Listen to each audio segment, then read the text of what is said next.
आज मो सह कौन फनी इनसीडेंट है जानापी भिडटी शेष पर्यंत देखूँ। मो झीर डिमांड रे कंचा आंबर पापड़ बनइली। से मत बहुत दिन कहूला दीदी कंचा आम पापड़ बनाओ।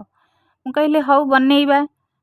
एठारे आंब गुड़ी को प्रथम काटी सिझे भल भाव ग्राइंडिंग करनेली एवं कड़ई गरम करी सही आंब बटा को से पकई किछि समय पई रांधिली।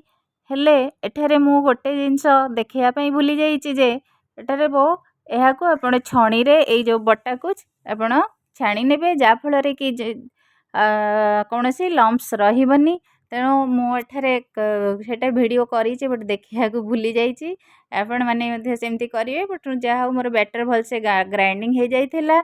मुझे चीनी कला लुण जीरा गुंड और चिली फ्लेक्स पकई या गोलई नेली। गोटे चटका जगार तेल टिके चारिपाखे लगे से बैटर को ढाली दे पांपड़ सेप करी ताकू खरारे सुखेली।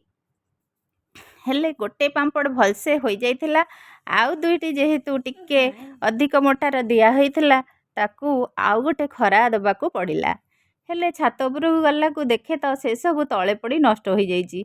बोधे कुकुर छात को छात डेई आसी ताकू नष्ट करिछि एवं सेगुड़िक सब खंड खंड हो पड़ीथिला। तेणु मो परिश्रम सब वृथा गला। जा हो गोटे पांपड़ मु पाइली आपण मानकू सेई गोटी देखौछि।